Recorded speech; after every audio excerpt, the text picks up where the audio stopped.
or back with chapter 18. David defeats his enemies. That's what it talks about. After this, David defeated the Philistines and subdued them, and he took Gath and its villages out of the hand of the Philistines. And he defeated Moab, which is Jordan today, and the Moabites came to service to David and brought tribute. David also defeated Hadazar, king of Zobah-Hamath, as he went to set up his monument at the river of Euphrates, which probably would have been Syria today. And David took from him 1,000 chariots, 7,000 horsemen, and 20,000 foot soldiers. And David hamstrung all the chariot horses, but left enough for 100 chariots. And when the Syrians of Damascus came to help Hadazar, king of Zobah, David killed 22,000 men of the Syrians. Then David put garrisons in Syria of Damascus, and the Syrians became servants to David and brought tribute. And the Lord gave victory to David wherever he went. And David took the shields of gold that were carried by the servants of Hadazar and brought them to Jerusalem.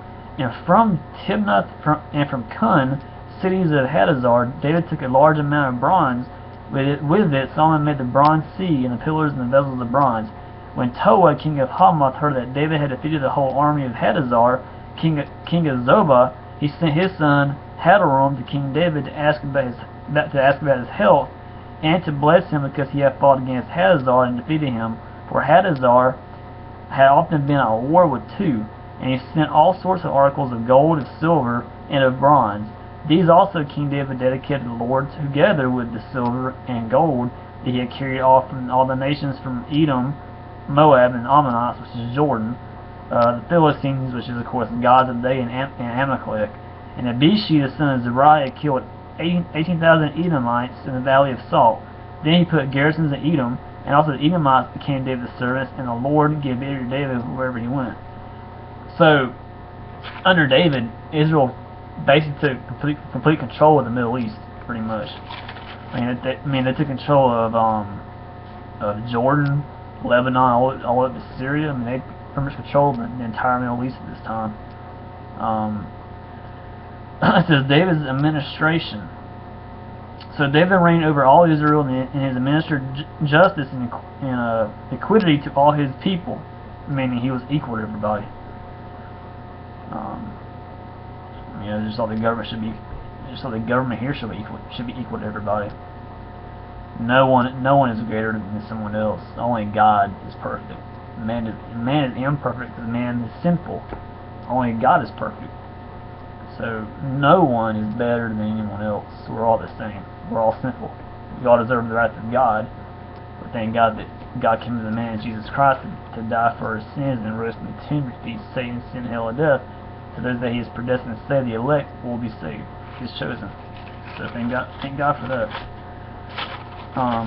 Says, let's see here. And Job, the son of Zeruiah, was over the army, and Jehoshaphat, the son of Ahilud, was recorder.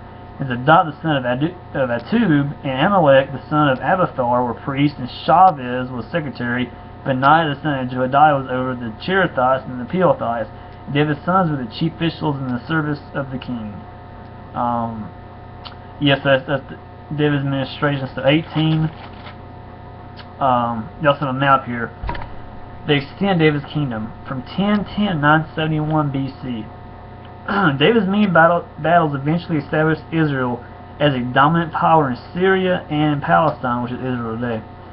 David expanded Israel's borders from Saul's fledgling territory until by the end of his reign he controlled all of Israel, Edom, Moab, and Ammon, which is Jordan, Syria, and Zobadiah.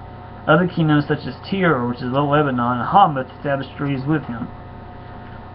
So here in this map, you have David's kingdom at the beginning of his reign, which pretty much was just Hebron, Jerusalem, Mahanaim, and the Jordan River up to Tyre. And then David's kingdom at the end of his reign stretched all the way to basically the Egypt-Syria border, all the way up to where Syria is today. So it's a pretty massive kingdom Israel was under David. And here is the map of that. So it'll look like under David. Pretty massive kingdom. So anyway, that's 18. But David defeats his enemies. And then David's administration. I'll be right back with 19 here shortly.